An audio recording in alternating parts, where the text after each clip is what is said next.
My name is Tanush Kumar. We, in association with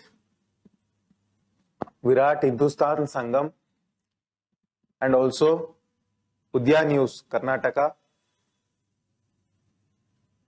powered by Good Neighbors NGO, are starting a free crash course for the benefit of competitive exam aspirants. So today is the first class. So I'll give you a brief introduction about this class, this series of classes. These classes are going to run for another 2 months, starting today until April 1st. So in these classes, I'm going to ensure the entire syllabus of civil services competitive exams would be covered. It may be for UPSC exams, KPSC, MPSC, PSI, FDA, SDA, or any exams for that matter. So the basic of all the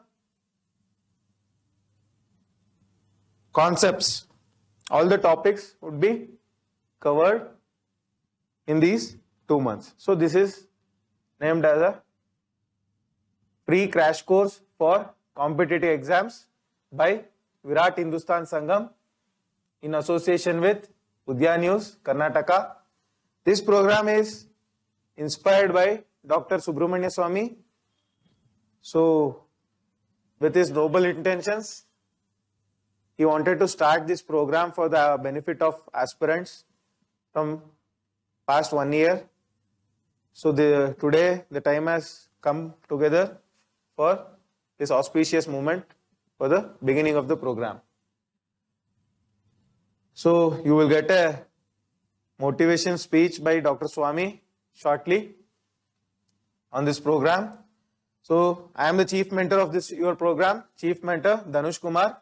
So I have expertise in civil services coaching for past 5 to 6 years. This is my photo. You can see this, nice and smiling. So you can watch this program online on the YouTube channel of Virat Hindustan Sangam at this link, youtube.com Virat Hindustan Sangam, and as well as on YouTube channel of Udya News Karnataka, www.youtube.com, by clicking this link. And also you can join our Telegram channel for free mentoring for all the civil services exams, all the competitive exams. So this is the link for the Telegram channel. Moving further, so again the same thing. So this program is being inaugurated today. So this is the brief timetable with syllabus of your program. So the classes will be held from 1:30 p.m. to 3:30 p.m. physically, that is in offline mode, but online will be telecast a little bit later the same day. The same day it will be uploaded in the said YouTube channels, which I said earlier. So let's briefly go into the timetable along with the syllabus of the program. First, I'm going to start with Indian polity. So it is going to run from 28 January 2022, that is today, till 6th February 2022. In 10 days, in a span of 10 to 11 days, I'm going to ensure that your entire polity syllabus is covered. And thereafter, we are going to move into history. So there I will be doing modern history from 7th February till 16th February. Thereafter, Indian economy, 17th February till 25th February. Thereafter, geography, physical and human geography. It's going to start from 26th February till 5th March 2022. Later on, we are going to move into environment, and this is the dates, and later on into current events, whichever is important for your competitive exams. It may be SSC as well. And also later on into mental ability, that is your quantitative aptitude, logical reasoning. I'm not going to dwell very deep into it. I'm just going to give you some shortcuts, formulas, and also solve few problems. Lastly, with respect to general science. So basically, this syllabus is scientifically designed. So if you open the syllabus of UPSC Civil Services exam, these are the 8 sections you are going to have. So you can join this Telegram channel for free mentoring, Telegram, VHS education, and also by clicking this QR code. Okay? Okay, fine. So what to expect out of these classes? What am I going to teach you? So this is not an in-depth class. So it may be for freshers or veterans. So how the veterans are going to make use of it? If you have read the entire syllabus by now, if you just watch the videos every day, it is going to revise the entire competitive exam general studies syllabus in a span of 2 months. That is 2 hours per day. How the freshers are going to use this program? Freshers are going to get a peek into the topics which they are supposed to study for the competitive exams. So it may be polity, history, geography. What are the basics they are supposed to study in the upcoming days so that they appear at the exams. So how to make best use of this course? So I will have to tell about my credibility before moving further. So I have given 4 civil attempts at UPSC Civil Services exam, out of which I have cleared all the 4 prelims, have appeared at 4 mains and cleared 2 mains and appeared at interview twice at the UPSC Civil Services exam personality test.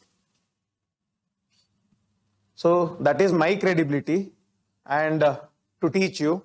So how you are going to make use of this program? So you are going to either use it for revision of whatever you have studied already, or you are going to get a peek into the topics of all the subjects, concepts clearing. So basically I am going to clear the concepts, majority of the concepts in majority of the subjects. I am not going to dwell very deep into this, but give a brief overview along with clearing the concepts. So this is how you can utilize the course in the best possible way. So beginning with the class, that is today's class, which is Indian polity. So this is a detail for the next detail program for next 10 days. So I'm going to basically deal with polity concepts. So starting today, that is 28th January, today I'm going to deal with Indian Constitution, origin, evolution, salient features. Then tomorrow I'm going to deal with fundamental rights, directive principles. Later on, duties, amendments, basic etc. It goes on. So basically, we are going to refer, so what is the source for it for all of you to study? So veterans would be knowing it already. The holy Lakshmikant, which is a good company for all civil services aspirants. Indian polity by Lakshmikant. That is the simplest possible source and the best possible source which you can get in the market for covering the entire polity syllabus. So basically what I'm going to do in this program is, whatever has been taught in Lakshmikant, entire thing would be condensed, and all the concepts which are there in Lakshmikant, that is in Indian polity, would be covered in detail. I mean briefly, so that all the concepts would be clear for you. So starting with Indian Constitution, let's begin the classes. So Indian Constitution. So first we are going to look at the historical background. Where did Indian Constitution start from? So, though the Constitution was enacted in 1950, it had its inklings in the British rule. So, British rule can be basically divided into two phases. One is the company rule and the second is the crown rule. That is the direct administration by Britain government. So company rule is going to start from 1773. So though the company came to India in the 1600s, that is in with the advent of East India Company. So for the next 150 years, they are going to conquer various parts of India, and they are going to wage various wars with various kingdoms, and they are going to establish a British Indian Empire. So the first act at regulating the affairs of India was enacted in 1773 by the British. So that is called as the Regulating Act 1773. Regulating Act of 1773. So it was done under the company's rule.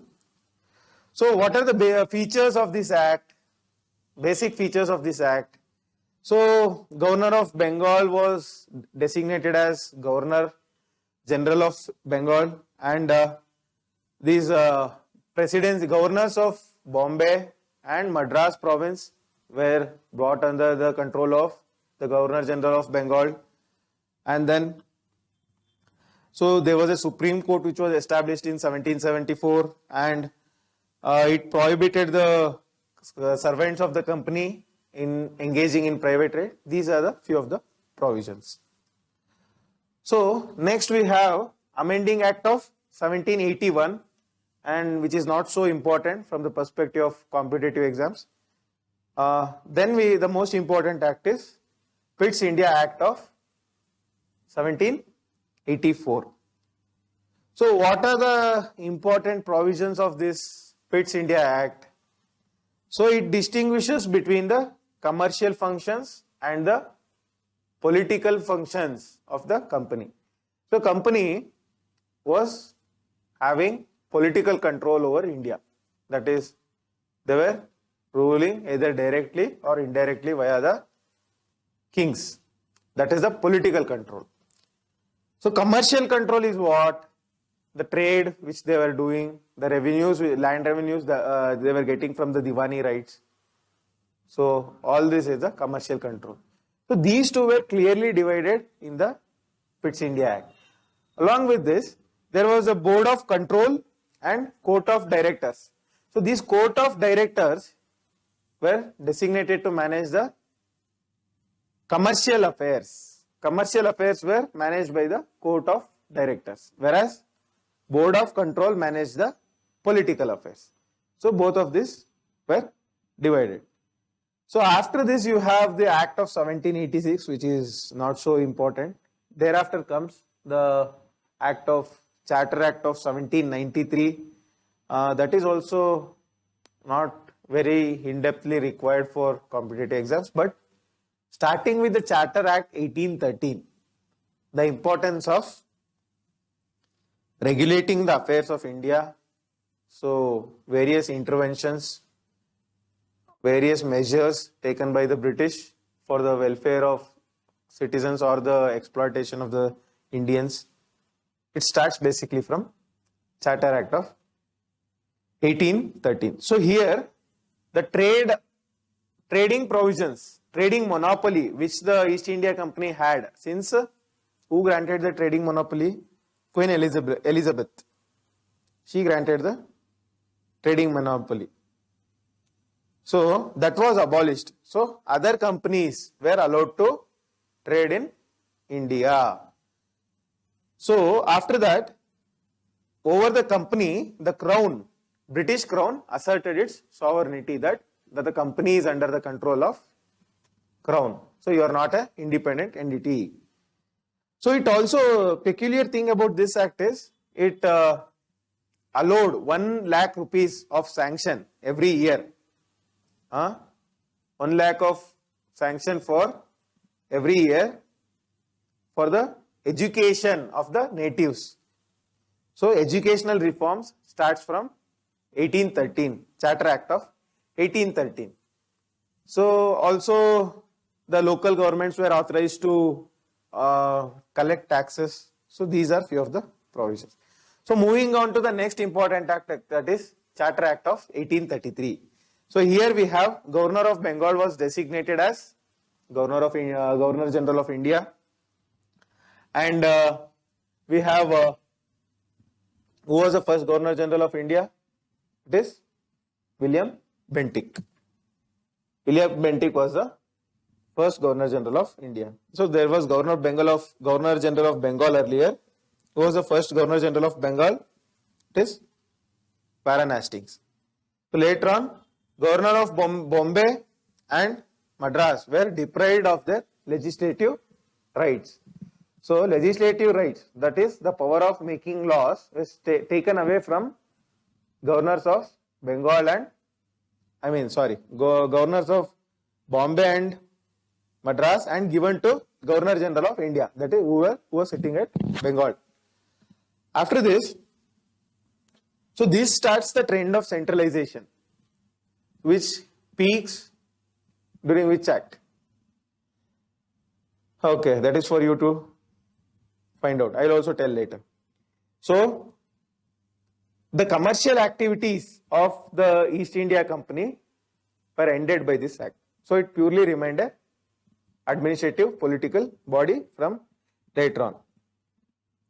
So the one special factor of 1833 Charter Act is it tried to introduce a open competition for civil services exam. However, that was not materialized. So later on, the next important act is the Charter Act of 1853. So what do you mean by this charter? Charter means charter prepared in the British Parliament, which is enacted by the British Parliament. It's called as a Charter Act. So here, what are the main provisions of this act, the Charter Act of 1853? So here the legislative functions and the executive functions were clearly divided. So legislative function, that is the power of lawmaking, was for the first time treated as a special function, specialized function for which a central legislative council was formed. Along with this, it introduced open competition for civil services exam, the exam for all of you are aspiring to. This was introduced in open competition. Earlier, it was closed competition. British used to nominate the civil servants. Now it is everyone can attend this exam. After this, the next provision is it introduced for the first time local representation in the Indian Legislative Council. Local representation is what? Was it Indians who were allowed? No. The British who were heading various provinces were allowed to represent in the Legislative Council of the Indian Central Government. That is the Central Legislative Council. So after which the next thing is, the revolt of 1857, that is called as the first war of Indian independence, or famously put as the Sepoy Mutiny. Thereafter we see the Crown rule. So Crown takes over the administration of entire India. So thereafter, the first thing the Crown does was to enact a Government of India Act. So what is that act?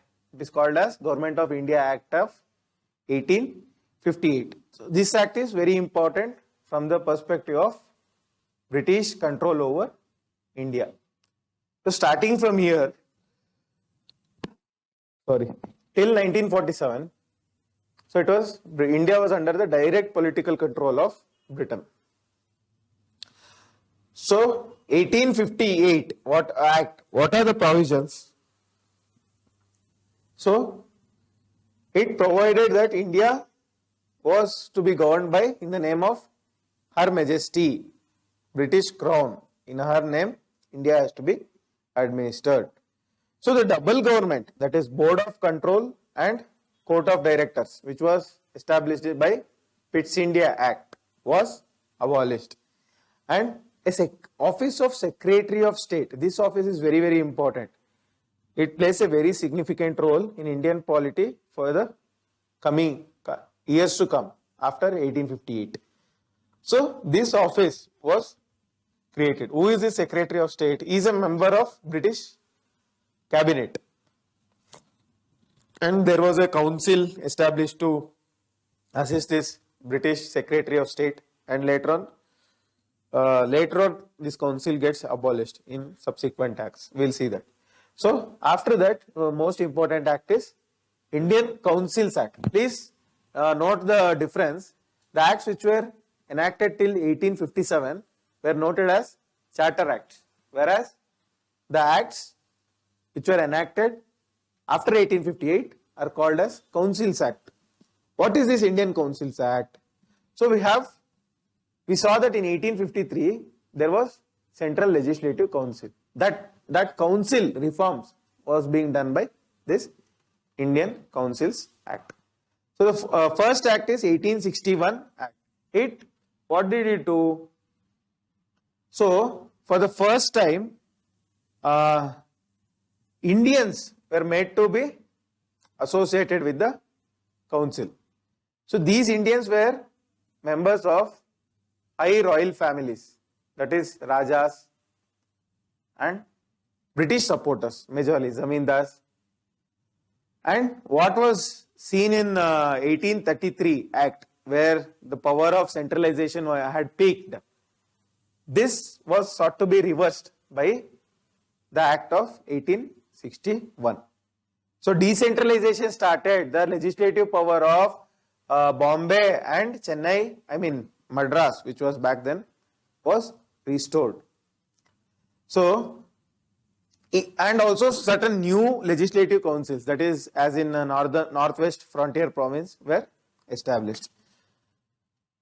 So you see so many provisions like this, enacting of ordinance, everything. So this ordinance making power, that can be traced back to the Act of 1861.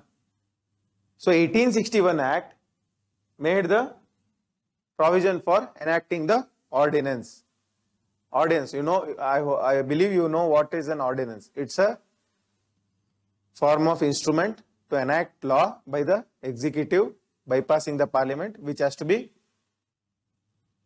later ratified by the parliament within a span of 6 months, or else it ends. Okay. The next important act is Indian Councils Act, that is 1892. So what happens here?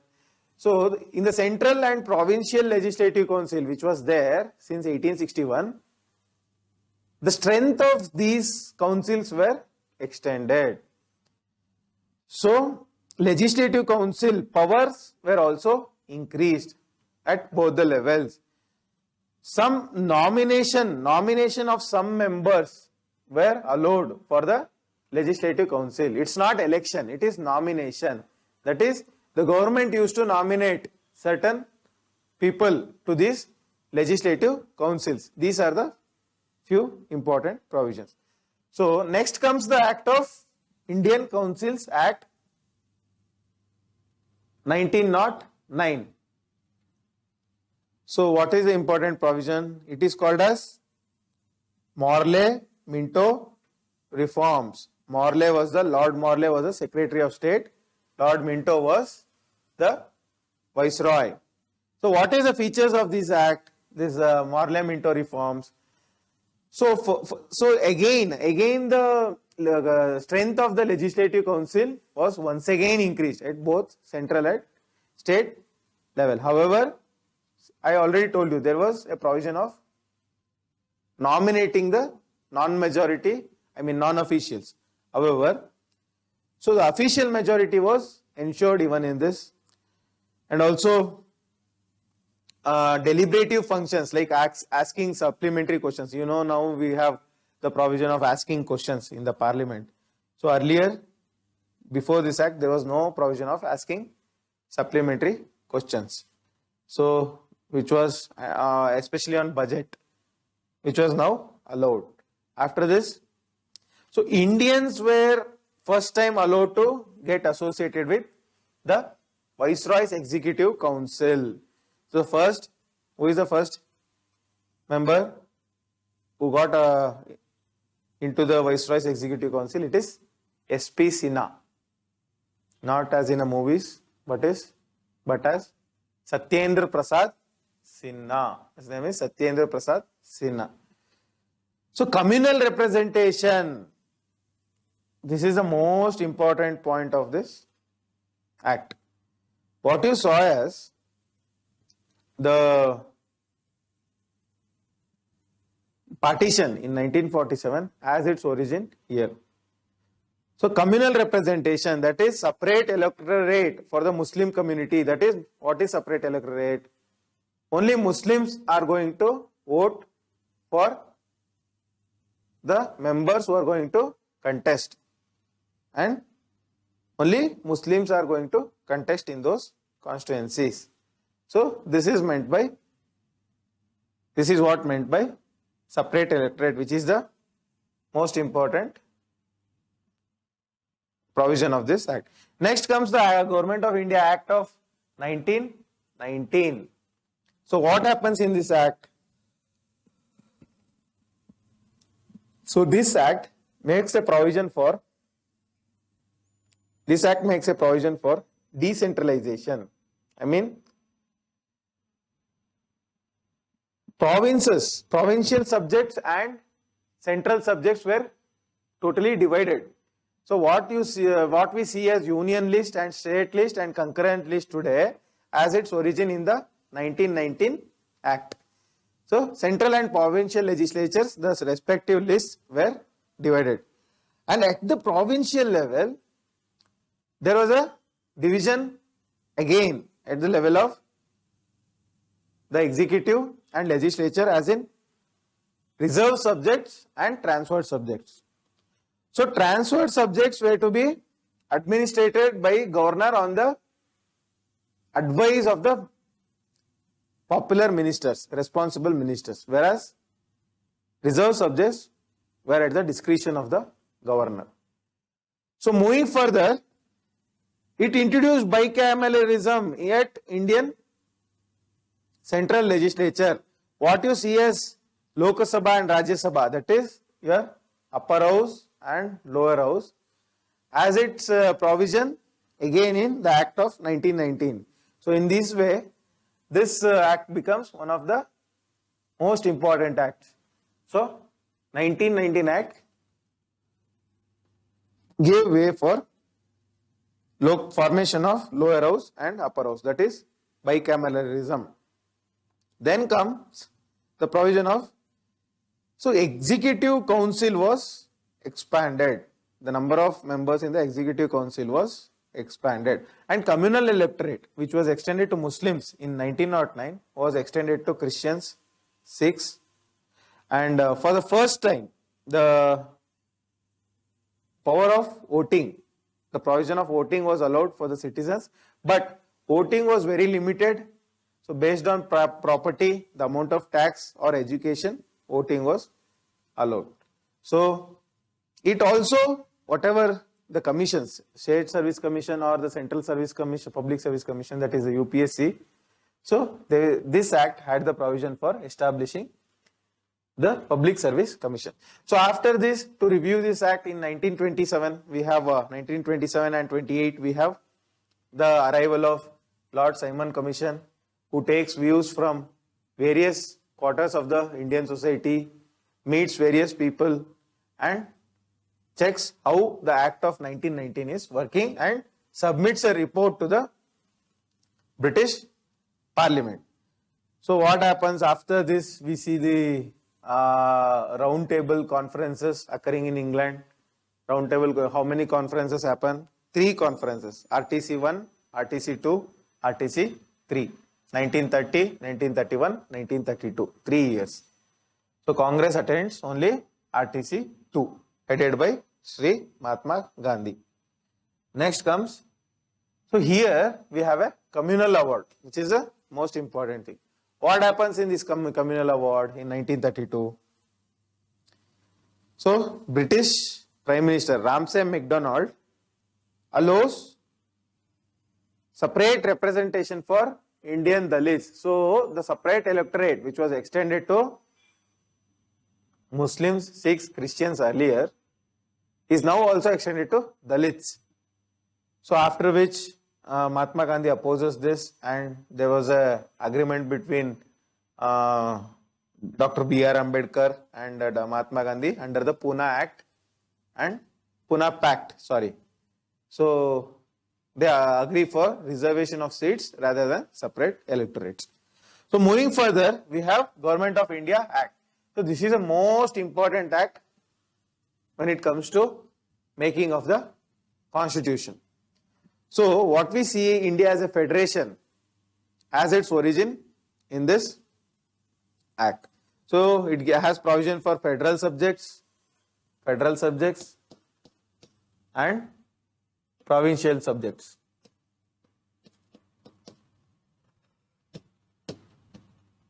Federal subjects and provincial subjects. Diarchy, which was established in the provinces, that is reserve subjects and transfer subjects, were abolished. However, it was introduced at the central level. Then after that, bicameralism, that is upper house and lower house, which was there in the central level, was introduced in the state legislative assemblies of 11 provinces. Today, how many states have bicameralism, that is upper house and lower house? How many states? There are 6 states. What are they? Find it out. Okay. Next comes. So the Council of India, for the Secretary of State, which was established in the Act of 1858, Government of India Act, was abolished. So it extended the franchise. The voting power was extended, and approximately 10% of the people got voting rights. And also Federal Public Service Commission was established, and also this RBI, your Reserve Bank of India, also has been established by this act. So, however, major part of this act did not come into existence because the princely states did not agree to join the federation. Later on, the most important act is Indian Independence Act. So what this act does, this act majorly ends the British rule in India. It gives independence to 2 countries, India and Pakistan. So it has a provision for partition of the India into independent dominions. It abolished the office of Viceroy and transferred the power to Governor General of India. Who was the first Governor General after the office of Viceroy was established? So Mountbatten continued to be the Viceroy the Governor General. Later on, our C. Rajgopalachari, he becomes the first Governor General of India after the office of Viceroy was abolished. Later on, so constitutional assemblies were empowered to become the legislative assemblies of both the countries. So that is one. So they can draft the laws till the constitution is established. Later on, Secretary of State office, which was established in 1858, was abolished. Later on, paramountcy of the British paramountcy was abolished, and freedom was granted to the princely states to join either India, Pakistan, or to remain independent. So after this, British monarchy were denied right to veto bills passed by the Indian Parliament. So these are certain important provisions with respect to the Act of 1947, Independence Act. So thereafter we have the interim government headed by Sri Jawaharlal Nehru, which was formed in 1946. Even Muslim League gets into it, headed by Liaquat Ali Khan, and who heads the finance department. Later on, after the independence, first cabinet is established under Sri Jawaharlal Nehru after the partition. So this is the complete historical background under company rule and crown rule and after your independence. So let's move into the constitution itself, how it was formed. So making of the constitution. So first of all, demand. Where did the demand come from? So it starts in the 1920s. It may be in the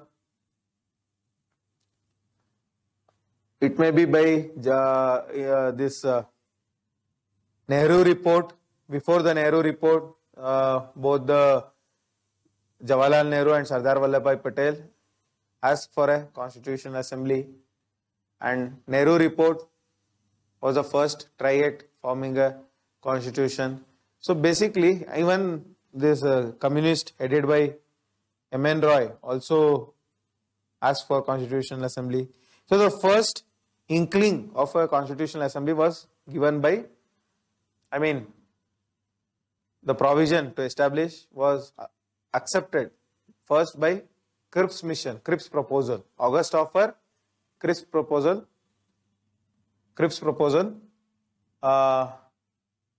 by Stafford Cripps in 1942.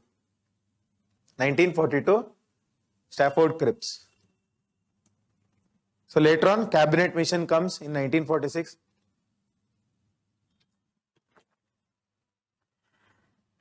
Cabinet mission comes in 1946. They allow for this formation of cabinet. So here, this is where the demand started. Later on, what is the composition of this Constitution Assembly? See, at that point of time, there were three kinds of constituencies. That is, one is where the Hindus were in majority. Second, where the Muslims were in majority. And the third constituency is the princely state.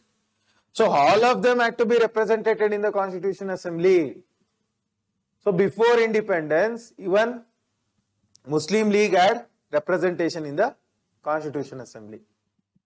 After independence, they withdrew from the Constitution Assembly. So it had 296 seats totally for the British India and 93 seats for princely states. So the composition was roughly 1 seat was given to 10 lakh people. For 10 lakh people, 1 seat was allotted. So each seat was to be divided into 3 sections in British India, not in princely states, that is Hindus, Muslims and Sikhs, into 3 communities. So it is actually not Hindus in specific, it is Muslims and Sikhs were specific, others were treated as general, who were majoritarily, the major part was Hindus. And later on, each community was having its own representation. So even the princely states were allowed to nominate their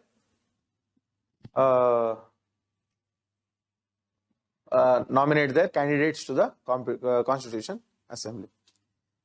So after this, how did this Constitution Assembly work? So first of all, before independence, first the objectives resolution would be released by Sri Pandit Jawaharlal Nehru in 1946. What is this objective resolution? So it gives a brief framework about how the constitution should be. It's like before building a building, we form a plan.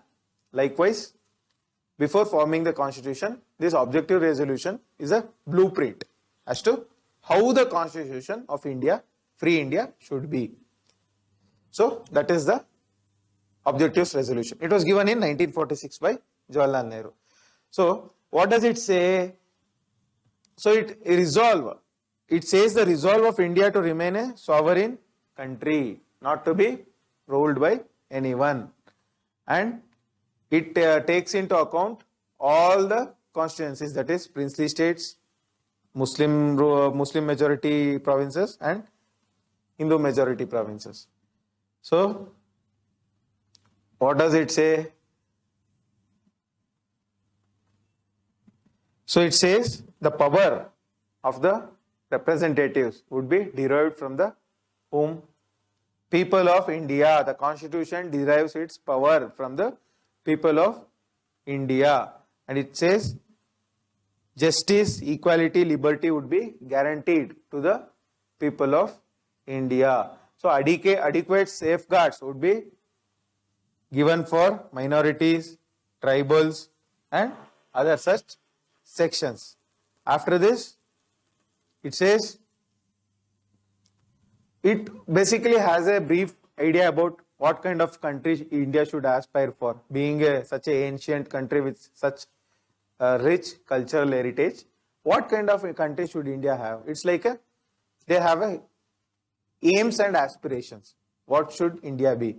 That is what is given in your objectives resolution by Sri Pandit Jawaharlal Nehru. So after this objective resolution, the few basic framework of the forming of constitution would be changed after forming of the Independence Act, that is 1948. That is, the legislative powers will also be given to the Constitution Assembly, power of making the laws. So what are the functions that was done by this Constitution Assembly? So Constitution Assembly does some function. One is legislative function, other is forming the Constitution of India, and it ratified India's membership at Commonwealth of Nations. It adopted India's national flag. It adopted India's national song, national anthem. It elected the first president of India, Sri Babu Rajendra Prasad. So all these functions were performed by the Constitution. Next comes, so this Constitution Assembly worked through committees. So it's a vast body of 296 members, including the princely states 389. So this vast body could not come together again and again and deliberate over making the constitution. Also, the kind of members that we had, they did not have expertise in framing the constitution, but they were the representatives of Indian people. So what the constitution makers did, they formed various committees. What are the committees? So we have major committees and minor committees. Certain major committees take up major work, the area of major work. That may be Union Powers Committee, or it may be Union Constitution Committee, or it may be Drafting Committee, Advisory Committee, so many other committees. Then we have minor committees. Minor committees means House Committee, Order of Business Committee, Finance and Staff Committee, which deals with minor issues. So most important committee of all this is the Drafting Committee. Who headed it? It was headed by Dr. B.R. Ambedkar, modern Manu, father of Indian Constitution. So, who were the other members?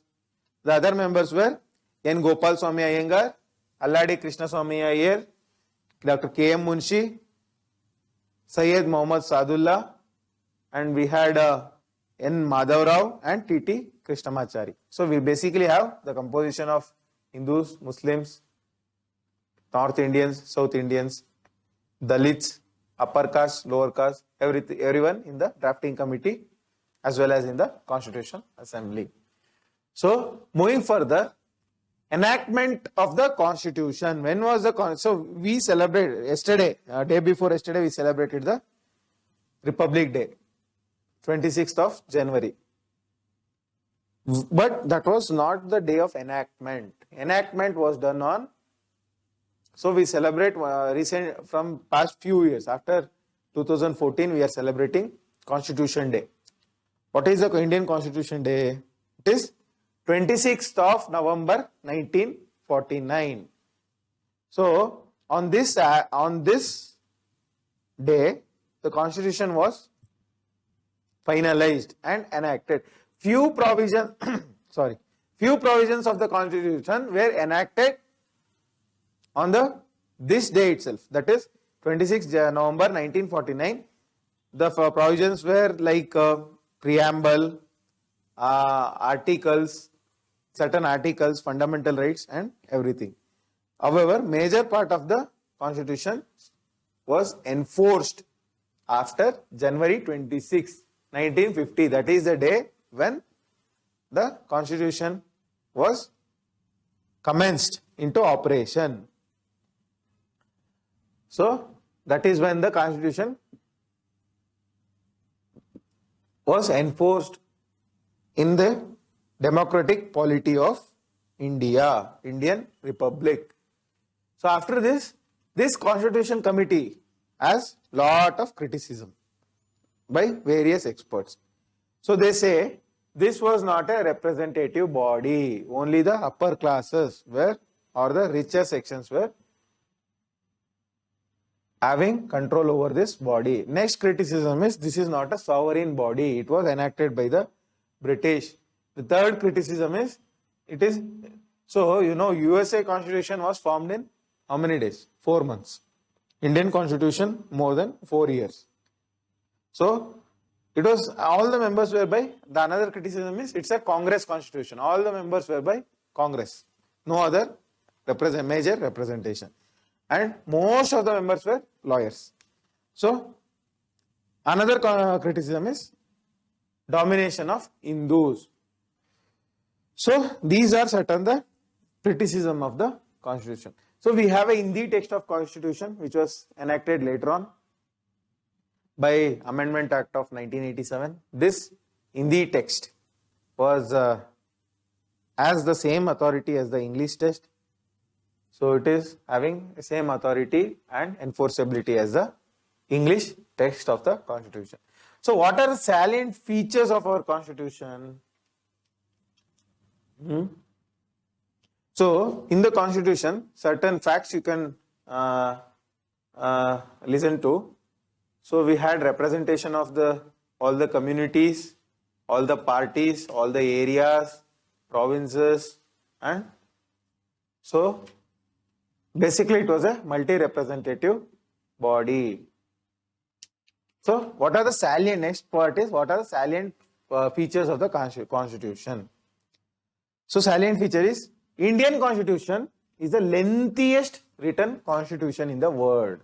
It is the lengthiest written constitution and it is drawn from various sources. I am going to tell you the sources later on exactly. So, and it has a feature of blending of rigidity and flexibility. So rigidity as in the basic structure of the Constitution, flexibility as in the provision of amendability through 368 or outside it. Later on, it has a significant feature of federal system, enacting a federal system with unitary bias. We have so in Article 1 of Indian Constitution, what does it say? It says India is a union of states. It doesn't say India is a federation of states. India is a union of states. That is what is said by. But we are a federation with unitary bias. Then we have a parliament. We have enacted a parliamentary form of government. So what is meant by parliamentary form of government? We are going to look into in the upcoming classes. Then we have a synthesis of parliamentary sovereignty and judicial supremacy, that is separation of power, power of checks and balance is there. So we have a provision of integrated and independent judiciary. So we have fundamental rights, DPSPs, fundamental duties, which I am going to cover in further classes in detail. So we have a secular state, which is already there in our preamble. India is a sovereign, socialist, secular, democratic republic. And we have provision for universal adult franchise. That is, what do you mean by universal adult franchise? Every individual who are above the age of,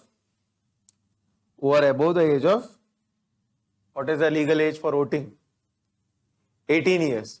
Every individual, it may be poor, rich, Dalit, upper caste, men, women, whoever it is, urban, rural, above 18 years, universal and adult, has the right to exercise their franchise. That is, they have the right to exercise their vote.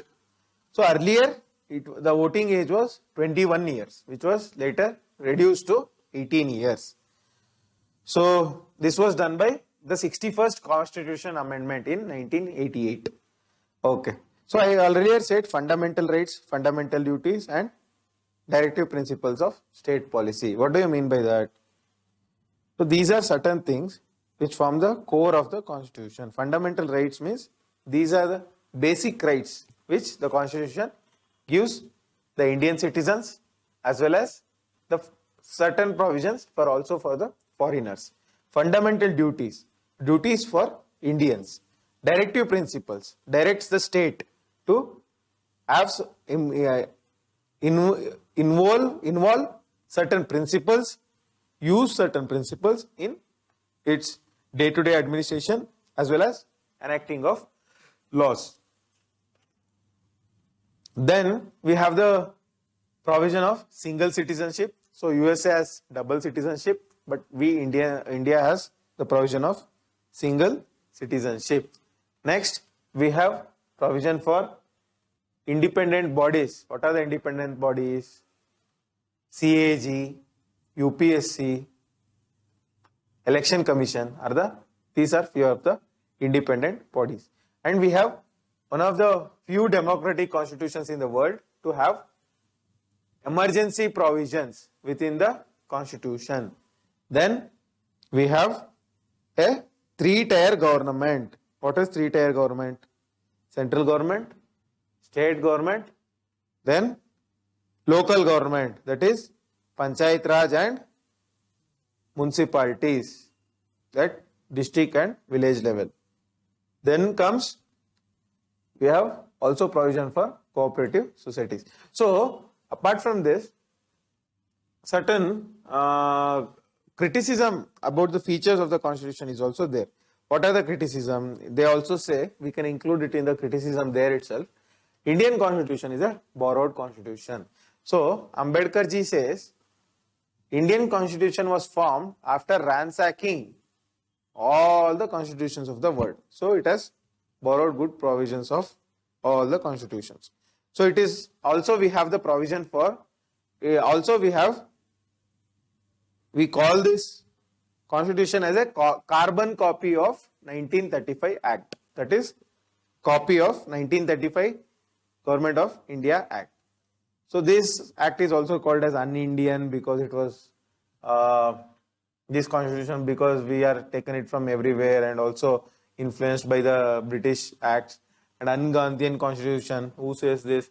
This was said by J.C. Kumarappa, who was an ardent follower of Gandhiji, who's also Kengal Hanumanthayya. They say this is an un-Gandhian constitution. Had Gandhi been alive, he would not have approved this constitution. And this constitution is also called as elephantine size.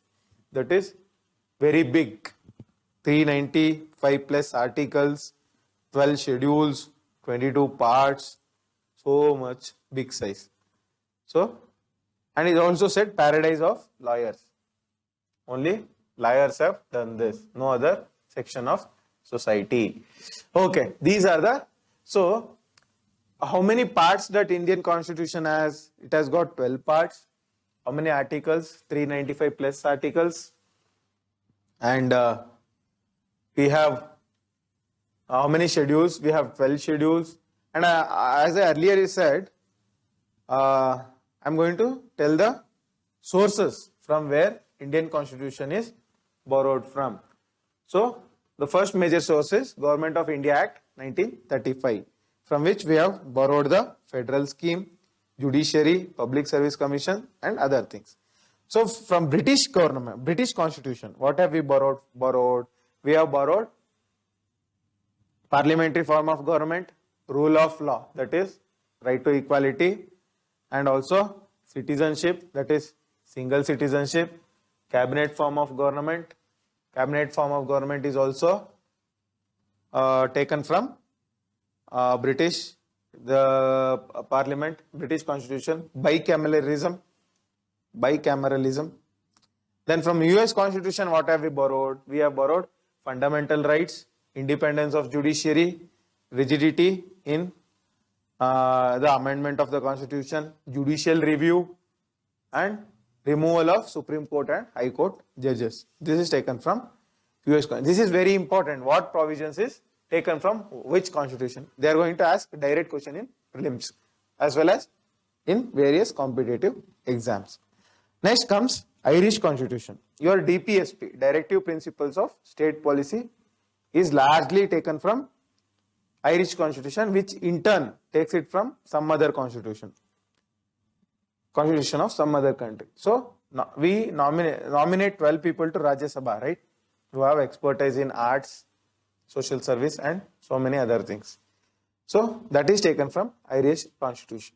So, Canadian Constitution, what have we borrowed? A federation of states with strong center. It is taken from Canadian Constitution. And vesting of residuary power, whatever the power is not there with the states and this, in the state list or in the central list, union list, whatever the residuary powers, it is rested in the union central government, that is taken from Canadian Constitution. Then Australian Constitution, what have we taken? The provision of concurrent list, provision of free trade and commerce, and also joint sitting of the parliament. Joint sitting provision. I am going to discuss it later on. Then Weimar Constitution of which country? Germany. Weimar Constitution of Germany. Emergency provisions and taken from Weimar Constitution. So, remember emergency, German Constitution. Emergency provisions are taken from German Constitution. Soviet Constitution. Soviet Constitution is what? Present day Russia. Earlier it was called USSR. So, USSR Constitution, what is taken? Fundamental duties majorly, and also the ideal of justice in the social, economic and other spheres. French Constitution, the idea of a republic, ideals of liberty, equality, liberty and fraternity is taken from French Constitution. South African Constitution, what have we taken? South African Constitution, we have taken the provision of amendment of the Constitution and election of members of the Rajya Sabha is taken from South African Constitution. Japanese Constitution, what have we taken? Procedure established by law. So, we follow procedure established by law, whereas US follows due process of law. That these are the sources. Sources I have discussed in detail. So, next comes the preamble part. So, which is the most important part.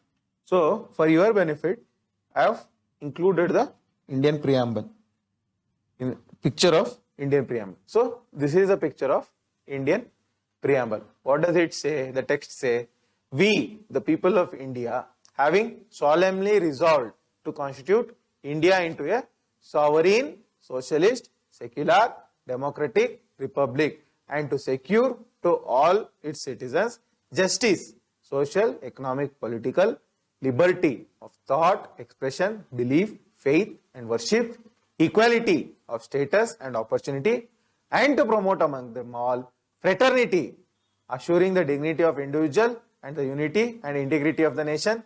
In our Constitution Assembly, this 26th day of November, I told you earlier.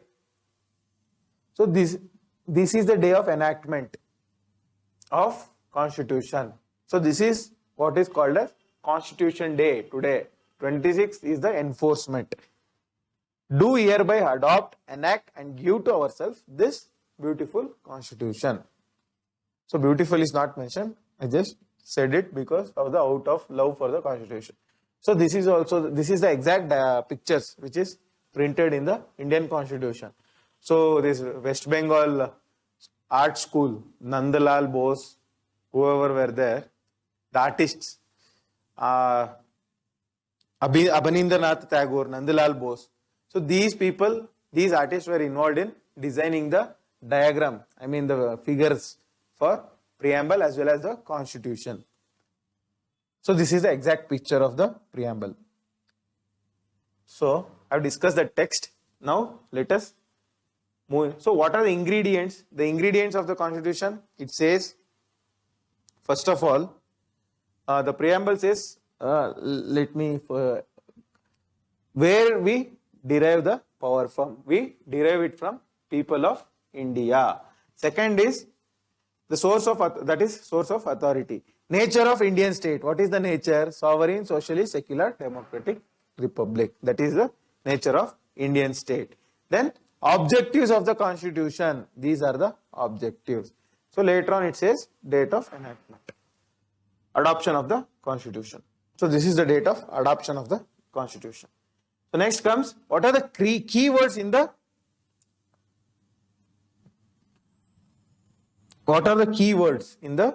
Constitution? So sovereign. Sovereign means India is not being ruled by any other country. We are on our own. We are our own identity. No other country can establish suzerainty over us. So it's a political concept. Socialist. Socialist means what? It's a economic concept. That is the kind of society we aspire to. That is social equality, economic equality. No division among the public based on caste, class and economic power. So this word socialist was adopted by 42nd Constitution Amendment, that is, which is also called as the mini constitution. So secular, this word was also adopted by 42nd Constitutional Amendment, which is also called as a mini constitution, as said earlier. Secular means what? The state does not endorse any particular religion, whereas on the other hand, state gives equal support to all the religions. Whatever religions are there, the government. State means what? State means Indian state. It's a political concept. So it includes the government, it includes the judiciary, it includes the various organs of the government, independent bodies. It also includes the PSUs. So we are going to discuss the meaning of state under Article 12 when we come to fundamental rights. Okay. The next thing is democracy, democratic. Democracy means what? Power by the people, of the people and for the people. That is what is meant by democracy. So we have direct democracy and indirect democracy. What kind of democracy are we? Are we direct or indirect? So we are following representative democracy, that is indirect democracy. We elect our representatives who form laws and exercise power on our behalf. So direct democracy is practiced in Switzerland. Now we have this Haryana government enacting the provision of direct democracy, that is recalling the elected representatives, which is a good sign and shows evolution of Indian polity, Indian democracy. Next, republic. What do you mean by republic? Republic means we celebrated republic recently, but 90% of the Indians doesn't know the meaning of republic. So republic means the power of the country is lays in the hands of the people, and republic means it is the country is not headed by any crown, no hereditary access to throne, whereas we elect our president. So we are headed by a president who is elected by the people of India. That is what meant by republic. Another meaning is all the public offices are open to everyone. That is also the one of the meanings of being called as a republic. So next comes the concept of justice. Under justice we have economic, social and political justice. So the economic justice means establishing equality, political justice means giving equal political opportunity, social justice means establishing equal treatment for giving equal treatment for all citizens. So liberty means what? Liberty means freedom. Individual is allowed to do whatever he or she wants to do, subject to certain conditions. There are certain conditions which you have to satisfy to exercise your liberty. So liberty is liberty of thought and speech and expression. So it is being taken from French Revolution, the idea. So next comes the idea of equality. Equality before we do see it in fundamental rights, that is from article 14 to 18 and under various provisions. Every individual is equal no matter what. So government has to treat everyone equally, those who are equally situated. However, we have evolved into a concept of equity, that is those who are not equally situated, that is poor and others, would be treated differently so as to establish equity, which is the real form of equality, right? So next comes the idea of fraternity. Fraternity means, you just remember one word, brotherhood. Brotherhood among all the Indians is called as the idea of fraternity. Next comes the idea, what is the significance of this preamble? So most of them said this preamble is just an idea of aims and aspirations. There is no requirement of adding this preamble. It is also not justiciable. You cannot claim your rights based on preamble.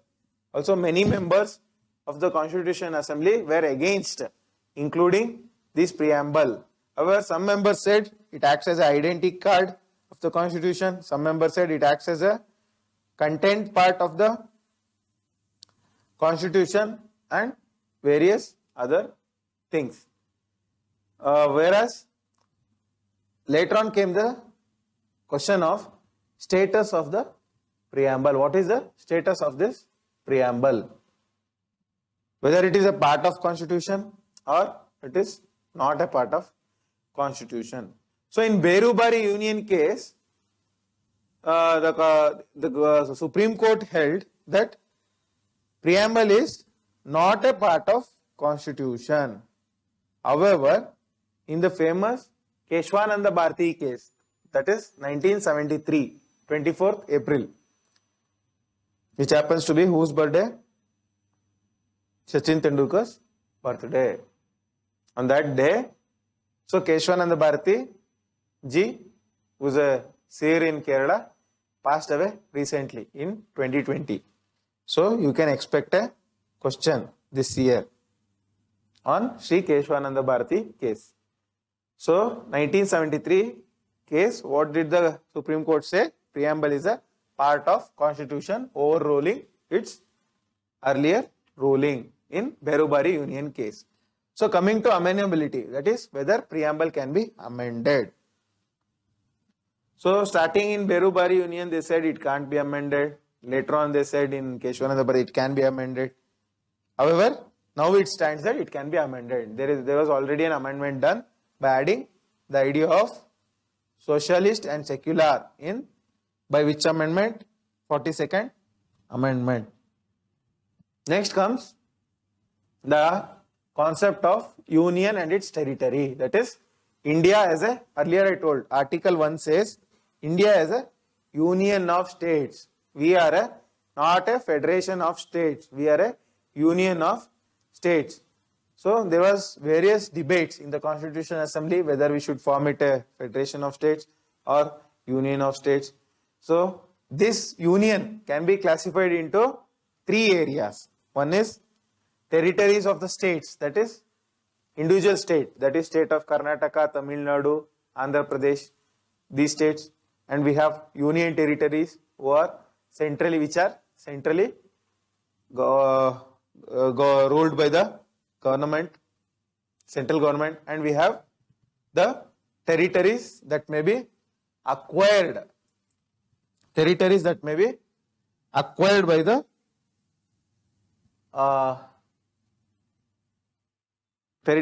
may be acquired by the Indian government at any stage.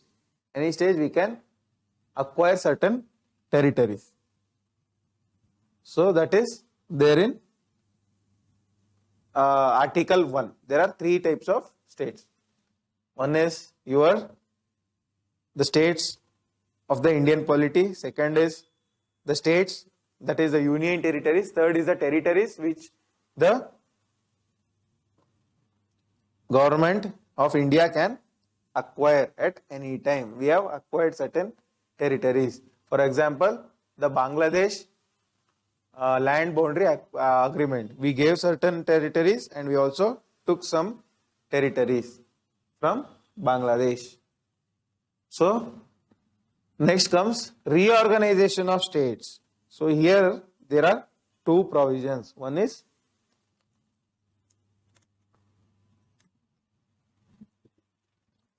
under Article 2, the Constitution allowing of establishment of new states which are not part of India.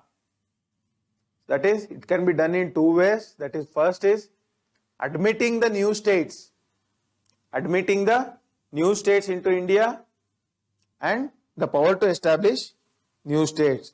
So this article majorly deals with that territory which are not part of India already. So if some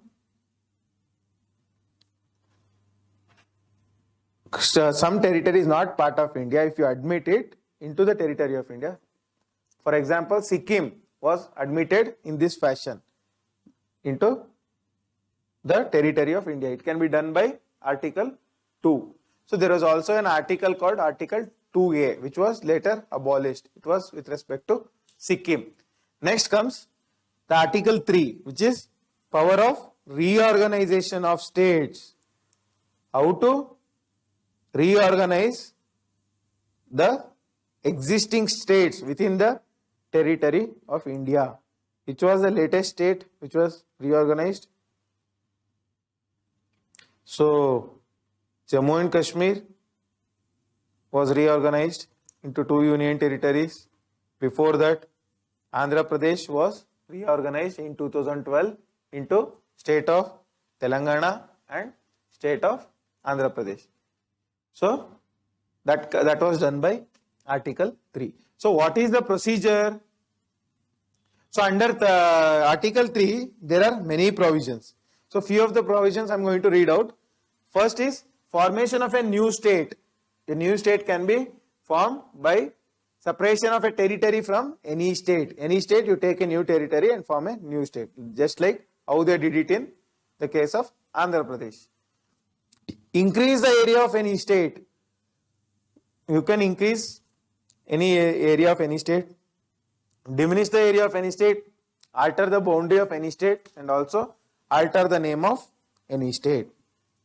For example, In 1973, the state of Karnataka, which was earlier called as a Mysore state, was renamed as the state of Karnataka. It was done under Article 3, under the provisions of Article 3. How does this work? How does this provision work? So here, first, President is going to refer the, so first, should it be done by special majority or simple majority? I am going to talk about the various provisions of various types of amendments later on in tomorrow's class. Should it be done by special majority or simple majority? So, in simple majority, if Parliament passes a resolution. So, first, what does the first President refers it to the State Legislative Assembly. So, if State Legislative Assembly, State Legislative Assembly actually doesn't have any power. So, they can agree to it or they can disagree to it. Okay. So, after that, the Parliament passes the bill. Once the Parliament passes the bill by simple majority, it will be given to the President. If the President assents to the bill, the states stands divided. That is how the state of Andhra Pradesh was divided. So the basic procedure is prior recommendation. So first, the bill has to be, so it cannot be done by the opposition. So first, the President has to refer the bill to the Parliament. Before doing so, he is going to refer it to the State Legislative Assembly and wait for their opinion. Whether they agree or disagree, later on, he allows the Parliament to take up the amendment. Once they amend it, the states stand divided once the President gives the assent. So, next comes, I am going to discuss some current affairs also in the recent past. That is the exchange of territories with Bangladesh, under which act? Under Constitutional Amendment Act. I am going to discuss amendment acts in detail tomorrow, how to amend the constitution. So, Constitutional Amendment Act 100, which was done in 2015. So, Bangladesh was earlier under the rule of Pakistan. It was a part of Pakistan. Post creation of Bangladesh in 1971, of which they celebrated the Amrut Mahotsav, that is 50 years of formation of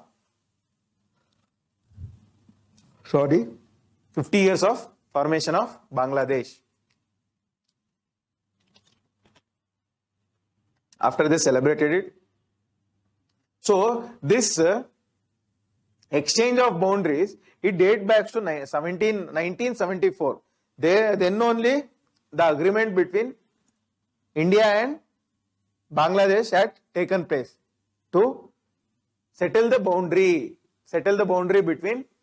So there was certain enclaves as in Indian territory was in, suppose this is India.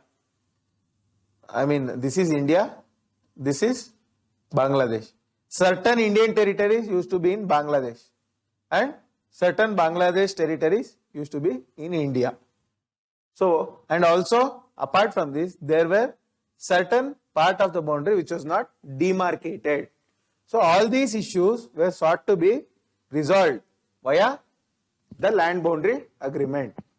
So, the agreement was first sought to be enacted in 1974, but unfortunately various political issues it was enacted in.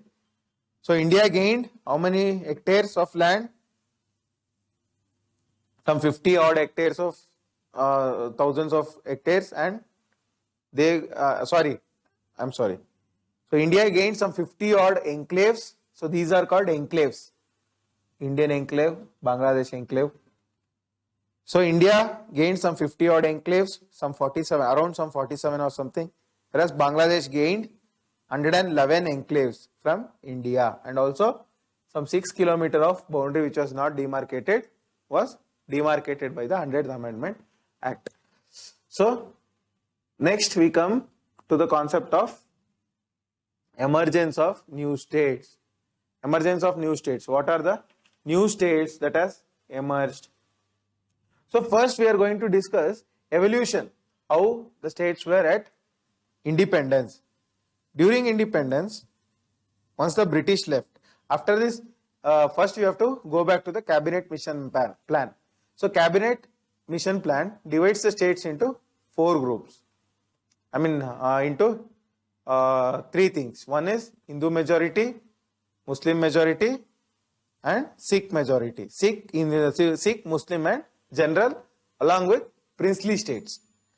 So the constitution groups states into 4 categories: Group A states, Group B states, Group C states, and Group D states. Group A majorly British territories. Group B, what? Princely states. Group C, certain central commissionerates, that central cantonments like Coorg, Bengaluru, etc. And Group D states are what? The Andaman and Nicobar. Those were the sole Group D states. So after that we have, we had the princely states. So princely states were to be integrated into Indian Federation, Indian Union. So the princely states had to be integrated. So what happened? This our Iron Man of India, Sardar Vallabhbhai Patel, assisted by Secretary of Home, who VP Menon. So integrated 500 odd princely states into Indian territory. So they signed the instrument of accession, except Junagadh, Hyderabad, and Jammu and Kashmir. Junagadh was integrated by plebiscite, Hyderabad by police action, Jammu and Kashmir by instrument of accession. So integration of princely states is the biggest achievement of Sri Sardar Vallabhbhai Patel, because of which there stands a tall statue of unity in where? On the banks of Narmada in Gujarat. So after this, the issue of princely states were resolved. However, everywhere there was a demand for linguistic states. So this Congress had supported formation of states based on language. 1920 Nagpur resolution supports formation of linguistic based states. Even your Nehru report supports that. Simon Commission also gives positive signals with respect to linguistic states. So later on there was a demand for linguistic states by various states, especially in South India. So Sri Potti Sriramulu dies after fasting for 63 days for the demand of Andhra state. Andhra was erstwhile a part of Madras territory. So immediately after his death, there will be widespread riots. So government of India would be forced to create the state of Andhra Pradesh in 1953. Before that, there will be various commissions. One is your Dar Commission, DHAR, Dr. D.P. Dar, Durga Prasad Dar, SK Dar. So SK Dar Commission, what does they say? They say based on linguistic principle, formation of states cannot be done. Why? Because it hampers the unity and integrity of India. So we had the example of partition, which was burning our back in the recent history. So they rejected the idea, fearing that it would lead to secession of India into various chunks. Later on, we have a political committee. So this was a commission, whereas a political committee headed by Jawaharlal Nehru, Vallabhbhai Patel and Pattabhi Sitaramaiah. JVP committee, they also say, no, we cannot form linguistic based states. However, after the death of Potti Sriramulu and formation of Andhra Pradesh, Karnataka, Tamil Nadu, everywhere, Gujarat, there is a demand for linguistic based states. So then they form Fazal Ali Commission. Who are the other members? Who are the other members of the commission? K.N. Panikar, H.N. Kunzru, Rudaynath Kunzru and K.N. Panikar, K.M. Panikar. So they give a formula for formation of states. What is the formula? The first criteria should be unity and integrity of the country. First criteria should be unity and integrity of the country. Second criteria is linguistic and cultural homogeneity. So linguistic and cultural homogeneity, culturally and linguistically, that particular province should be same. Homogeneity means similarness. Next we have financial, economic and administrative considerations.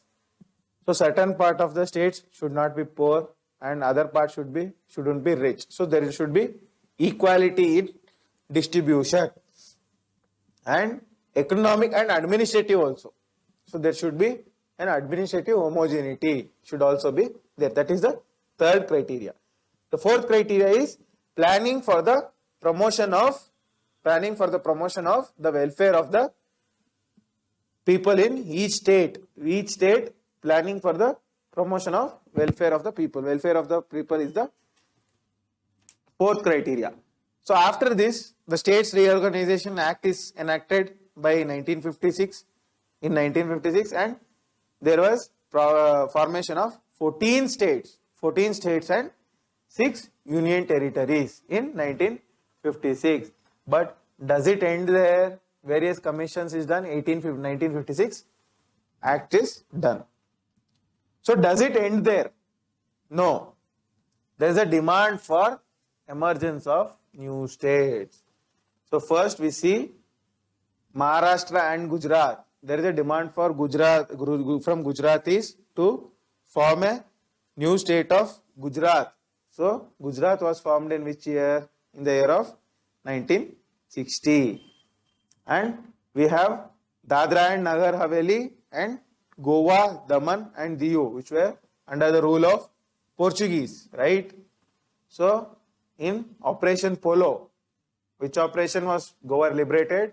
Operation Polo. In that, Goa was liberated and Goa, Daman and Diu were integrated into Indian framework. So Goa first integrated as a union territory in 1961, 1962 and as a full-fledged state in which year? 1987. Then Puducherry, which was under the influence of French.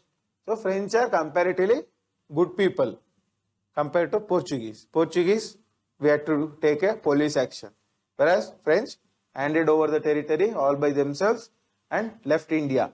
So 1954 Union Territory of Puducherry. Next, we have the first operation in operation of formation of state in Nagaland. Erstwhile, it used to be called as in the northeast. Your northeast. This is Sikkim. Sorry for this design of map. This is Bangladesh. This is northeast. So this entire thing was called as Northeast Frontier Agency, NEFA. NEFA. Okay. So there we first formed the state of Nagaland. These Nagas demand a separate state. Violent actions were conducted by them. So, 1963, first state, which is Nagaland, was formed. In 1966, we see a major change in North India. So, Haryana was formed, taking out of Punjab. Punjab was bifurcated. Why Haryana was formed? Haryana, they wanted a separate state for Hindi-speaking people. Hindi-speaking people wanted separate state from the Sikhs. Then Chandigarh was formed as a common capital for both the states, and Himachal Pradesh was designated as a what? Union territory in 1966. However, 71 it was elevated as full-fledged state. In 1972, what happens? Manipur, Tripura and Meghalaya. So, what happens in this? Two union territories of Manipur and Tripura. Manipur and Tripura were earlier union territories, which and also Meghalaya gets statehood in 1972. All these three states get full-fledged statehood. Okay. After this, we have the issue of Sikkim. Sikkim was ruled by whom? Chogyals. So later on, people protest and they say, we want to get associated with India. So early we form the Article 2A, as we give it a special status first, associate state, then we take it as a full-fledged state. So full-fledged state in which year? In 1975. 1975, Sikkim was created as a full-fledged state. Then comes in 1987 another major operation in Northeast, Mizoram, which was a erstwhile. What was it? Was it a union territory? Yes, it was a union territory. So who was the leader under Mizoram National Front? Lal Denga was the leader who wants the creation of Mizoram, and 1987 Mizoram is created, and also Arunachal Pradesh, including Goa will also be given from union territory to statehood. Later on, post 2000, in 21st century, in the year 2000, under the leadership of whom? 2000, who was the Prime Minister of India? Atal Bihari Vajpayee. So under the leadership of Atal Bihari Vajpayee in 2000, Chhattisgarh. So Chhattisgarh was part of which state? It was part of Madhya Pradesh. Jharkhand, which was part of Bihar, was taken out and given a separate statehood. And Uttarakhand, which was part of Uttar Pradesh, was also formed as a new state. Later on, in 2014, earlier I told Telangana in 2014. Actually, the process started in 2012. The process ended in 2014. So, 2014, 29th state was formed. So, the recent is 2019, Jammu and Kashmir, which erstwhile had the status of full-fledged state, separate citizenship for the citizens, separate constitution, everything was divided into two territories. One is territory of Ladakh, another is territory of Jammu and Kashmir. So what happens here? Article 370 would be abolished, Article 35A of Indian Constitution would be abolished, and Jammu and Kashmir Reorganization Act 2019, very important act because it is done just 3 years ago, not yet asked in UPSC. I am not sure about other exams, but very important for another 5 years. So because when Telangana was enacted, it ran the show for another 5 years. So this will be in the hot topic for another 2 years minimum in competitive exams. So this act is important. Jammu and Kashmir Reorganization Act, and also Constitution application to Jammu and Kashmir order. These two, one act and one order, is very, very important. So, how many states are there in India today? Totally, there are 28 states and how many union territories? 8 union territories. So, most of you don't know Dadra and Nagar Haveli and Daman and Diu, which were two separate union territories, were merged into one in 2019 December. So, most of you don't know about this information. So, lastly, change of names. So, Karnataka, as I said, changed its name. Madras was changed into Tamil Nadu, and Uttarakhand changed its name from Uttaranchal. Pondicherry named itself as Puducherry, and also Orissa named itself as Odisha. So we have these, everything is done by statutory acts. So what are the statutory acts? Assam has got its own act. Andhra State Act is there. Bihar Act is there. We have State of Himachal Pradesh Act, Mysore State Alteration of Name Act, State of Arunachal Act. So along with constitutional change, there are also parliamentary act should be enacted to change the names of these states or alter the boundaries of these states or creation of new states. Okay, coming to the next question of citizenship. So basically, I would also, after every section, I would also say what are the important articles with respect to, what are the important articles with respect to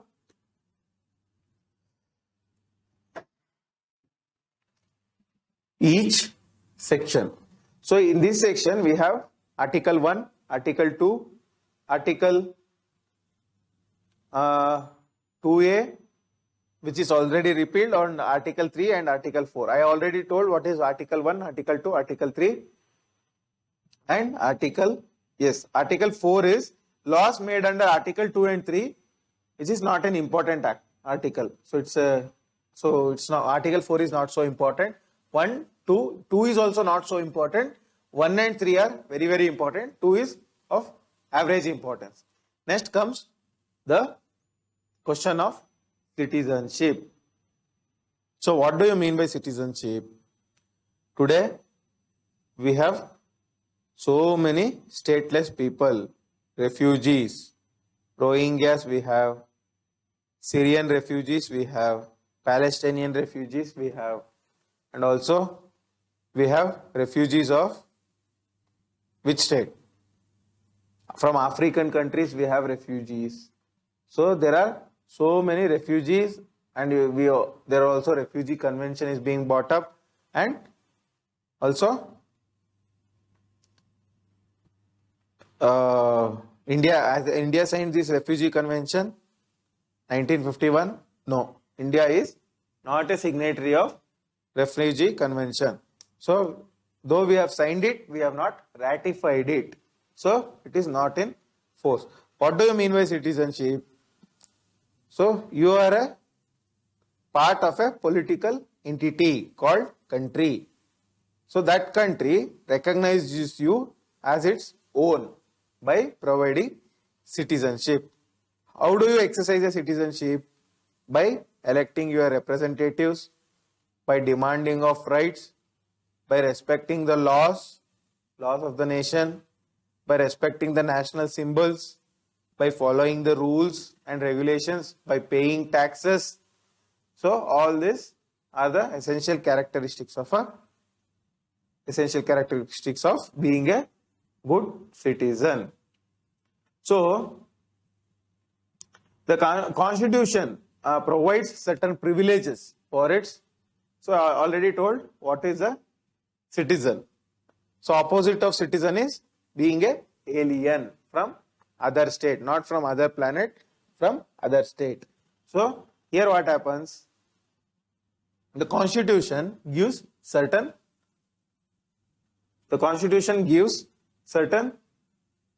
privileges to the citizens and denies the same for aliens. What are the privileges? Certain basic acts, certain basic rights like right to equality is available for all, whereas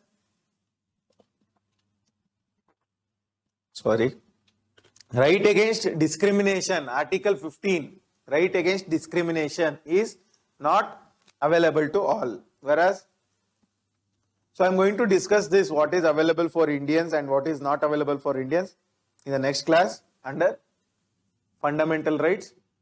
So, right to vote, is it available to all? No, only to citizens. Right to contest for membership of legislative assemblies or the parliament or to the post of president and prime minister. Is it available for all? No, only so not prime minister, vice president, president, judges of high court. So only citizens can do that. Can foreign citizens become the Prime Minister of India? That's the question for you which I am posing. Please go and research because it is very, very important, not from exam perspective, but from your own knowledge perspective. Okay. Next comes, so I have told what is the meaning of being a citizen and how significant it is. So there are various benefits and duties of being a citizen. So what are the constitutional provisions in the constitution for being a citizen? For being a citizen, we have articles starting from Article 5 till Article 11. So, what does this article speak? So, Article 5 says that who can become the citizen of India at the commencement of the Constitution. So, here it says there are 4 categories of people who can become citizens of India in 1950 January 26. So a person who was a domicile in India during independence or his parents or his offsprings. A person who migrated to India from Pakistan, he is eligible. So that comes under Article 6. A person who migrated to Pakistan and came back, he is also eligible, Article 7. A person whose parents or grandparents were born in undivided India, but now he is residing outside, he is also eligible. So, to sum up, so the person who were within India during enactment of the Constitution are eligible. Person who came from Pakistan are eligible before 1950. Person who went to Pakistan and returned, they are also eligible. And also persons of Indian origin, wherever they are residing, they will be eligible. Who are not eligible as per this constitutional provisions from 5 to 11. So, if someone acquires citizenship of some other country, Bere Desha, some other country, nation, if someone acquires the citizenship, then he or she is not eligible. So, if this is told by Article 9, and if I am a citizen for now, would I continue to be citizen forever? Yes. Whoever continues to be citizen, whoever is a citizen continues to be citizen if I renounce it on my own or acquire other countries' citizenship. This is provided by Article 11. Article 10. Article 11 speaks of Parliament can enact separate laws to delineate the provisions of what?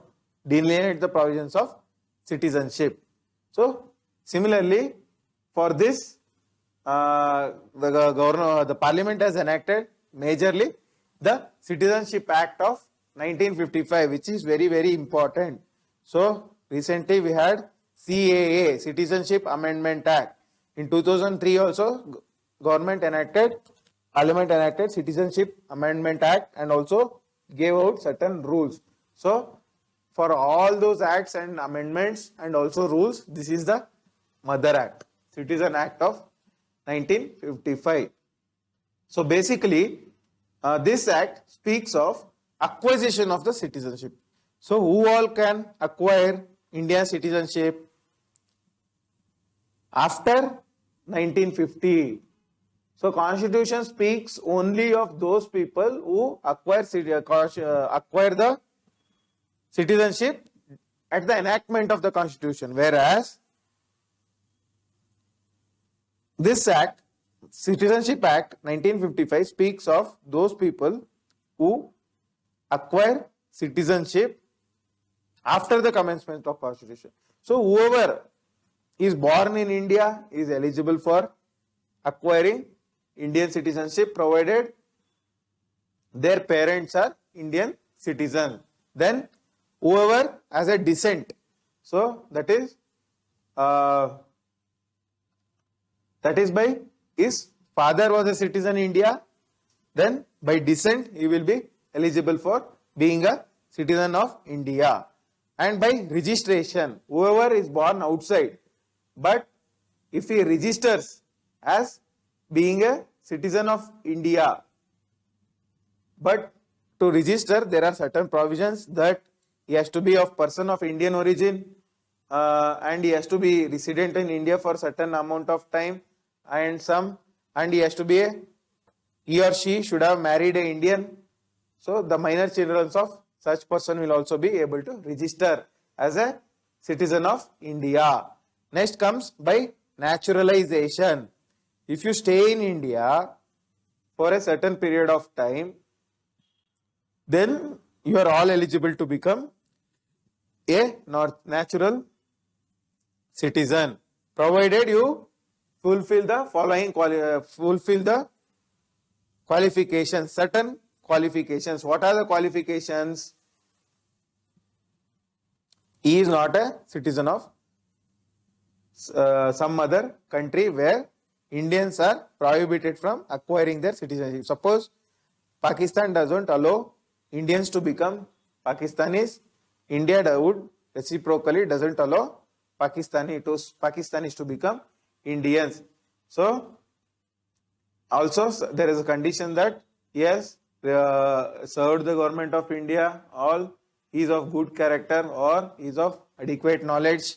So all these characters are there, so that satisfying these characters, a person can become a citizen of India by naturalization. What did I say?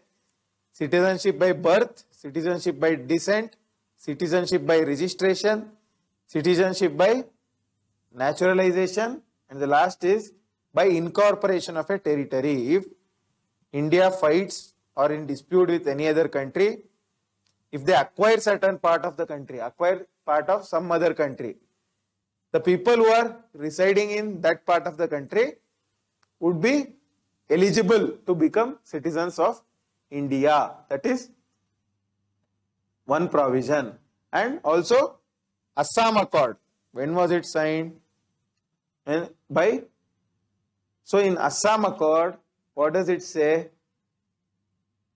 Whoever came to India before, what is the date? 1971 March 25, that is creation of Bangladesh from Pakistan. Whoever came to India before 1971 March 25 are eligible to become citizens of India, is what is said by Assam Accord. This is a special provision.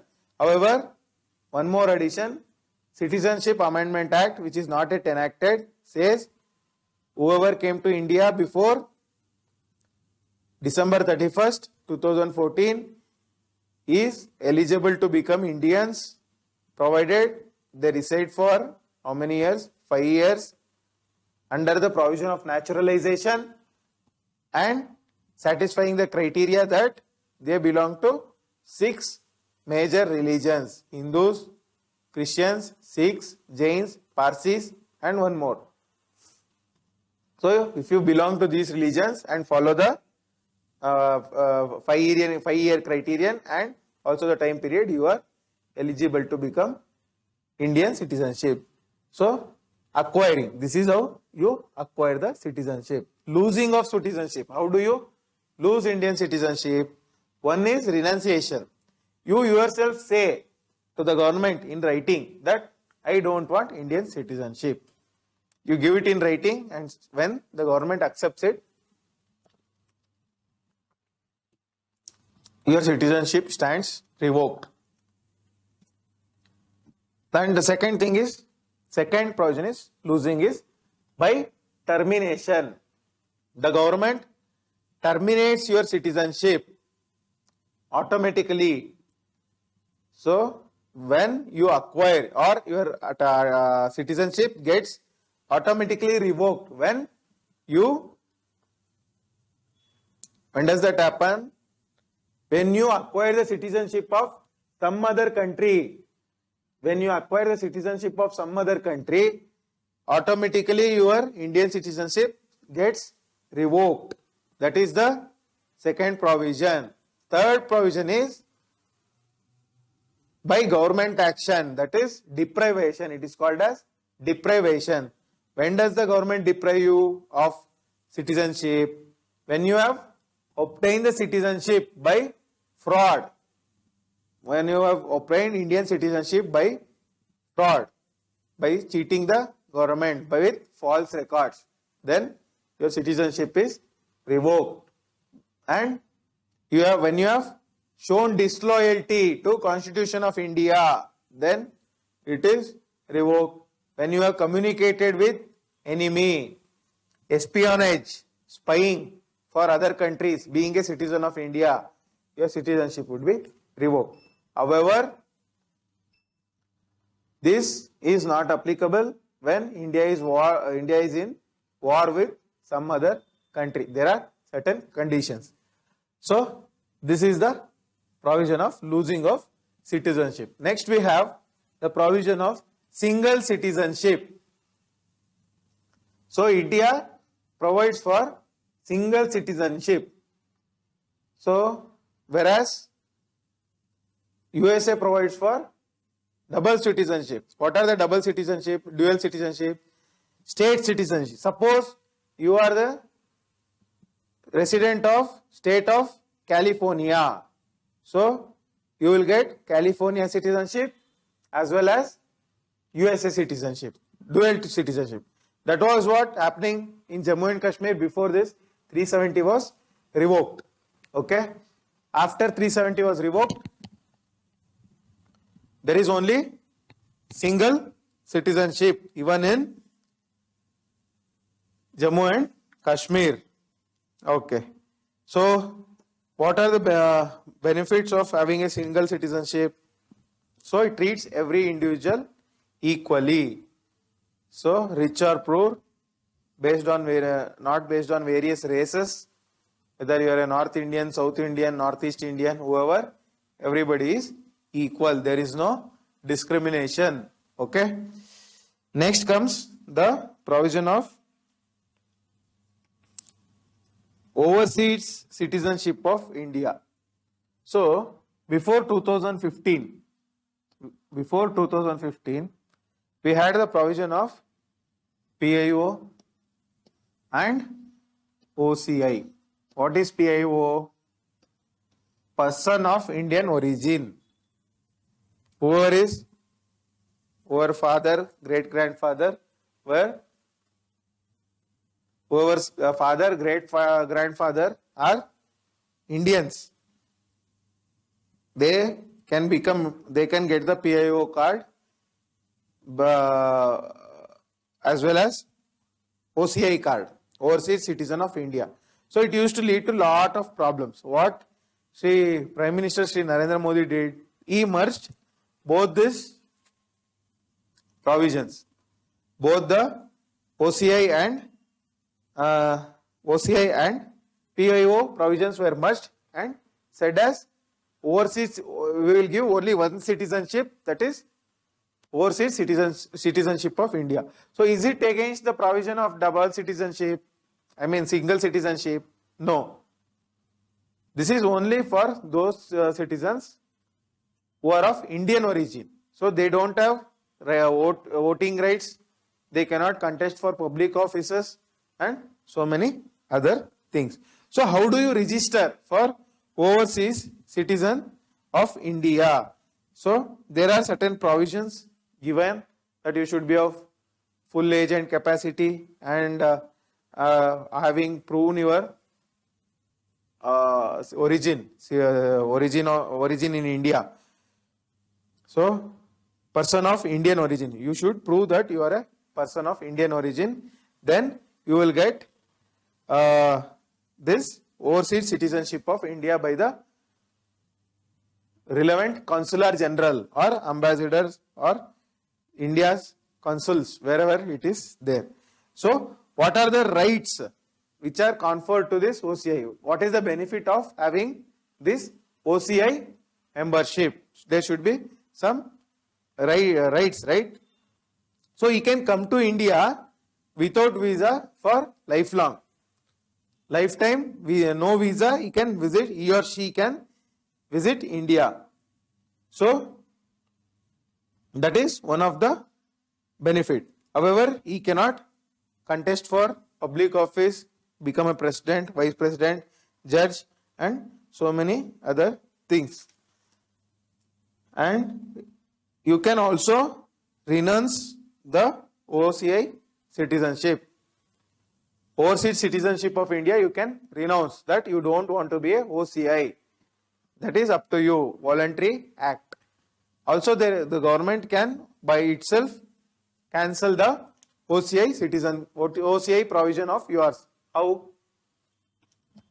If you carry out some anti-national activities, if there is sufficient proof that you have acted against the interests of India and or you have obtained OCI by means of fraud or any other things, there are certain criterions. So there was one critic of the present government in USA whose OCI card was revoked few years back. He was a person of Indian origin. OCI. His grandmother still lives in Mumbai. So since his OCI card was revoked, he was not able to come to India and his visa was also cancelled. I said there are three categories. One is NRI. Apart from PIO, OCI, there is a provision of NRI. Who are these NRIs? They are Indians. They are properly Indians. They can contest elections. They can vote in the elections. They can contest for public office. However, either for education, employment or any other purpose, they are located outside the country. They are NRIs. However, so they are as good as me and you. They can even appear for civil services exam. Whereas PI with respect to overseas citizen of India, what are the provisions? So they can. So here in your book, they have given the detailed provision of how to apply for OCI. What are the criterion to be being a OCI? So those criterions are all not so important, but what are the benefits of being a OCI? That is very, very important. So multiple entry into India without visa. No need to register with foreigners registry office. No need for police verification.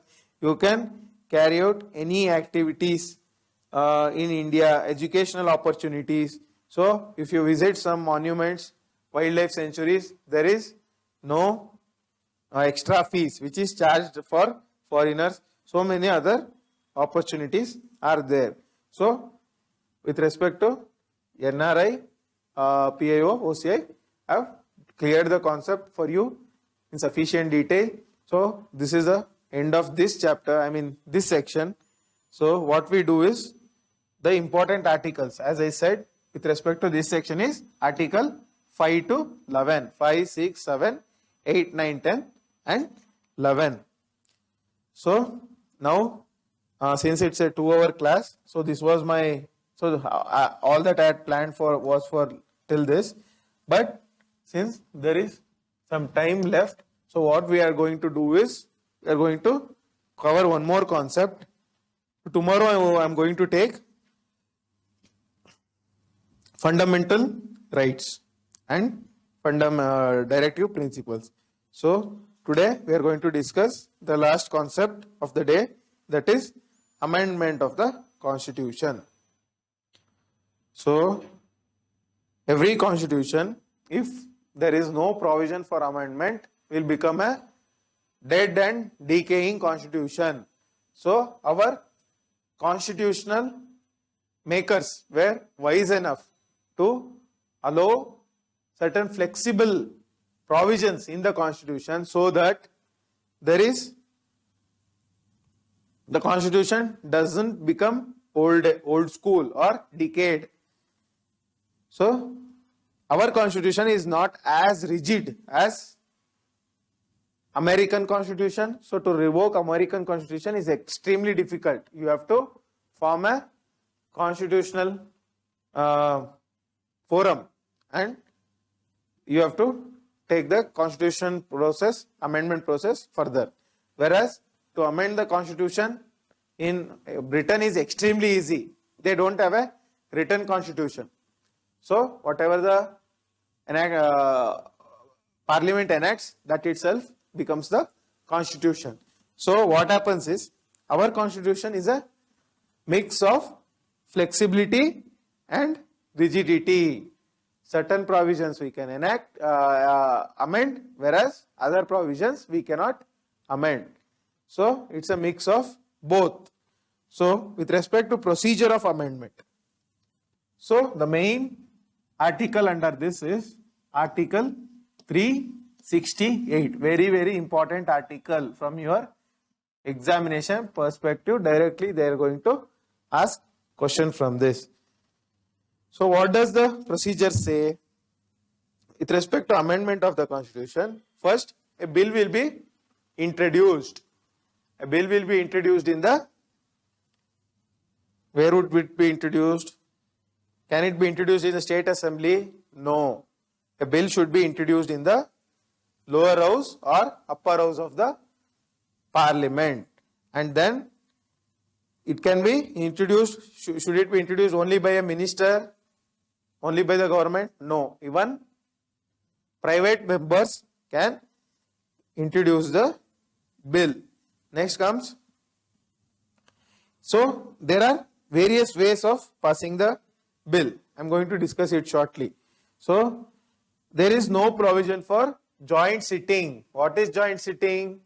See, suppose if a house fails to pass a bill and the other house, that is either Lok Sabha or Rajya Sabha, passes the bill. So this says, suppose this ensures that there is a deadlock. So to resolve the deadlock, what they do is, the president convenes a joint session. Both the houses of the parliament come together and whoever has majority, whether the amendment gets majority, it would be passed. So that joint session, where is it taken from? It is taken from, the provision is taken from Australian constitution. I told it earlier. So once the amendment gets through in both the houses, it will be given to the president, after whose assent it becomes a constitutional amendment act. Here president has to give his assent to amendment, constitutional amendment, whereas with respect to ordinary bills or money bill, he can say I won't assent, or he can keep it pending. But constitutional amendment, president must give his assent. This is a special provision. So along with this, so states don't have any role in passing of the constitutional amendment. Then comes some provisions of the amendment, like GST. Enacting of the GST required the consent of the states. Likewise, some provisions of the constitution require the consent of the states. However, majority of the provisions don't require consent of the states for its amendment. So, what are the types of amendment under Article 368? So, there are three types of amendment. One is by simple majority, another is special majority, third is special majority with consent of states plus consent of states. So these two fall under Article 368. However, simple majority is outside the scope of Article 368. So by simple majority, what are the provisions which we can amend in the Constitution? So suppose I said earlier, new state is being taken into the admitted into the Indian Republic, Indian territory, simple majority. New states are being formed, Hyderabad, Telangana, Jammu and Kashmir, simple majority. And Legislative Council, Article 169, this time a question had come in UPSC mains. So that is also simple majority. Likewise, coming to rules of procedure, privileges of parliament, so many other things, by simple majority, you can amend the Constitution.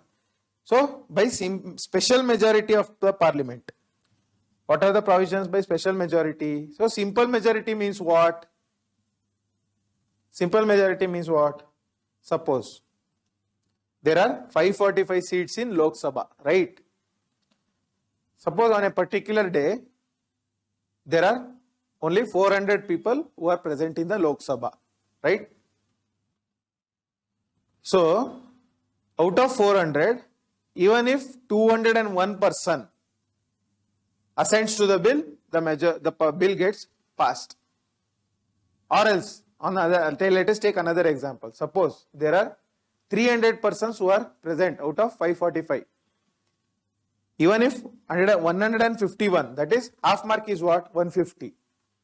So even if 151 person, that is 1 person extra from the half majority consents to the bill, it is passed. So majority of the persons present and voting, this is the term, majority of persons present and voting. If they consent to the bill, the simple majority is achieved. What is special majority? Special majority is, so it gives a caveat. What is that caveat? Majority of 2/3 of the membership of the house. 2/3 of the members present and voting. Suppose there are 300 persons. Half mark for simple majority is 150. 2/3 mark is what? 200. So special majority, we should have in this case 201, not 151 as in simple majority. So 2/3 majority if a bill attains along with crossing the majority of the total membership of the house. This is the second caveat. So total membership is what? 545. Let us assume now the strength is 545. For understanding purpose, let us assume the strength is 550. What is total membership is 550. What is the majority of the 550? Let us divide it into 2. What is division by 2? 275, right? 275 is the halfway mark of the total membership. So in 275, even if 276 persons, 1 person extra consents to the bill, majority of the total membership is achieved. So both these conditions, that is 2/3 plus majority of the total membership, both has to be achieved. So 276 persons should also vote, and also 2/3 of the members present and voting. If both the conditions are achieved, special majority is achieved. So what are the provisions here? fundamental rights, duties, directive principles, not duties, fundamental rights, directive principles, and all other provisions which are not covered by other factors can be amended here. So there is one more type, special majority with concurrence of the states. Concurrence of the states. How many states?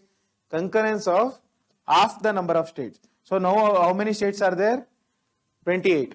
In 28, even if 14 states consent, in what majority should they consent? They should consent by simple majority. Simple majority is what I told you earlier. That is majority of the persons present and voting. Suppose Karnataka Legislative Assembly, 224. One fine day, 150% are present. Rest 74% are in some resort.